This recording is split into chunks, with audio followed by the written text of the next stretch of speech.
महिला ही महिला का शोषण करती है। अगर हमारे इस महंगाई में हमारी बात नहीं सुनी जाती है तो बिल्कुल उनकी कुर्सी में खतरा है। तो हमको एक लिस्ट बना के दे दे कि इस महंगाई के दौर पर यहाँ पर आप लोग के लिए नई बाजार लगा दिया और कम रेट में आप लोग को मिल जाएगा और 4,500 में आपका घर चल जाएगा। आज जंतर मंतर पर छत्तीसगढ़ से आई हुई आंगनवाड़ी की कुछ महिलाओं ने धरना प्रदर्शन किया है। मांगे क्या है उन्हीं से जान लेते हैं। क्या जरूरत पड़ी छत्तीसगढ़ से जंतर मंतर पे आज धरने की?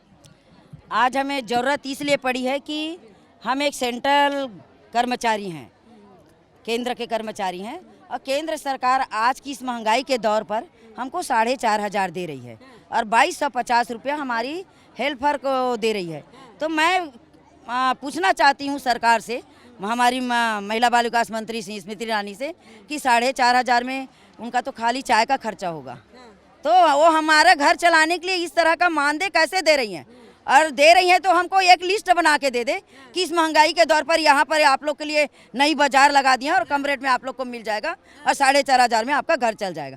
और अगर नहीं चलता है उसी महंगाई में उसी चीज़ में हमको भी खाना है, जो वो खाती हैं वो हम भी खाते हैं, तो उनको मानना पड़ेगा। हमको शासकीय कर्मचारी घोषित करे, हमको बुढ़ापे के लिए पेंशन ग्रेजुएटी दे।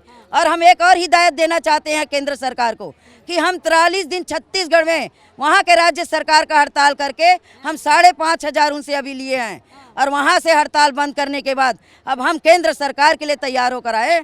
आज तो एक दिन का एक दिवसीय है, उनको सांकेतिक है, पर अगर हमारी बात नहीं सुनी जाएगी तो हम 100 दिन भी दिल्ली में आकर जंतर मंतर में बैठने के लिए तैयार हैं और अपनी मांग पूरी करवाने के लिए तैयार हैं।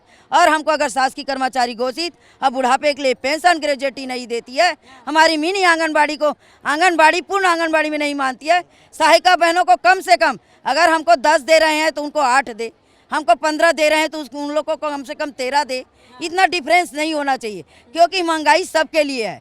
तो अगर शासन नहीं मानती है तो बिल्कुल आने वाले 2024 में सरकार तैयार रहे कि किसकी सरकार आएगी और किसकी सरकार नहीं। लेकिन स्मृति ईरानी जब सत्ता में आई तो वो तो सिलेंडर उठा उठा के महंगाई के खिलाफ ही बात करती थी, तो ऐसा कैसे हो सकता है कि स्मृति ईरानी महिलाओं के बारे में ही नहीं सोच रही? महिला ही महिला का शोषण करती है, ये जन्मों जन्मांतर से कहते आ रहे हैं। अरे बिल्कुल सही बात है। अगर महिला हमारी दर्द समझती तो आज तक महिला मंत्राणी ही बैठते आई हैं, चाहे वो राज्य में हो चाहे केंद्र में हो, पर हमारी बात नहीं सुनी जाती, हमारी दर्द नहीं समझी जाती। क्योंकि जब सत्ता में आ जाते हैं तो सत्ता में आने के बाद जो उनको जो ऐशो आराम मिलती है ना हमारे पैसे से, हम जनता का पैसा है ये, तो उसमें उन लोग भूल जाते हैं कि हम भी उनके साथ हैं। और उनकी जो योजना है उसको हम घर घर पहुंचाने में या जनता तक पहुंचाने में आंगनबाड़ी कार्यकर्ता सहायिका ही काम करती हैं। और उनको मानना चाहिए सिलेंडर उठाने से काम नहीं चलेगा। वही सिलेंडर आंगनबाड़ी कार्यकर्ता भी 1,200 रुपये में भरवा रही है और एक बड़े घर के आदमी भी उसी 1,200 में, तो हमारे लिए 600 कर दे। मानदेय नहीं बढ़ा सकती, 600 कर दे, हम बिल्कुल तैयार हैं। हाँ, सब चीज़ का आधा रेट कर दे, हम बिल्कुल तैयार हैं मानने के लिए, और मत बढ़ाए। और नहीं तो हमको शासकीय कर्मचारी घोषित करे, शासन की सारी सेवा दे और हमारी सहायिका बहनों को भी उनका जीने लायक वेतन मिलना चाहिए। और नहीं तो बिल्कुल इसमें कोई संकोच नहीं है कि 2024 के लिए तैयार रहें। मतलब सरकारी कर्मचारी आप लोगों को जो है वो घोषित किया जाना चाहिए, पेंशन आप लोगों को जो है वो मिलनी चाहिए। तो पेंशन उसी तनख्वाह के बिहाफ पे मांग रही हैं जो 4,500 आप लोगों को मिलती है, या बढ़नी चाहिए? उसके लिए नहीं मांग रही हूँ मैं, क्योंकि वो तो इसीलिए ही लागू नहीं कर पा रहे हैं ना। 4,500 दे रहे हैं तो शर्म की बात है, एक महिला के लिए बहुत बेइज्जती की बात है ये। क्योंकि अगर आप 4,500 दे रहे हो और इधर आप नारी सशक्तिकरण, किशोरी सशक्तिकरण, महिला सशक्तिकरण, ये क्या है? ये ढकोसला करने की कोई ज़रूरत नहीं है। आप महिलाओं को आगे बढ़ाइए, उनको सशक्त करिए, मानसिक, आर्थिक, शारीरिक सभी रूप से।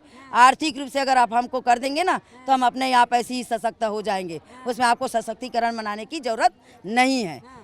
क्या लगता है कि अगर केंद्र सरकार अगर नहीं मानती है मांगे, 1% अगर नहीं मानती है, तो अगला कदम जो है वो क्या उठाने वाली आंगनवाड़ी की? हम बिल्कुल बताए ना, हम यहाँ 100 दिन भी बैठना पड़ा तो हम जंतर मंतर में आकर पूरे देश की महिलाएं आंगनबाड़ी कार्यकर्ता, किसान जो है पूरे देश के 365 दिन बैठे रहे थे। किसान पता नहीं क्यों इसे मान गए, हम नहीं मानने वाले। हम तो देखिए, एक महिला ऐसी होती है जो 2 कुल को तारती है, मायके को भी ससुराल को भी। तो शासन को भी बनाने और बिगाड़ने का काम हम महिला ही करेंगे, क्योंकि महिला में इतनी ताकत है कि अपने घर की 1-4 संख्या को लेगी और अपने जो आंगनबाड़ी संचालन जहाँ करती है 1000 और 500 की, तो कम से कम 800 महिला तो हमारी बात मानेंगे। तो अब सोच ले सरकार की किसकी बनेगी, तो हमारी बात माने। 24 में कुर्सी को खतरा होने वाला है। बिल्कुल खतरा होने वाला। अगर हमारे इस महंगाई में हमारी बात नहीं सुनी जाती है तो बिल्कुल उनकी कुर्सी में खतरा है। आप देख रहे हैं सौगंध टीवी, सौगंध वतन की।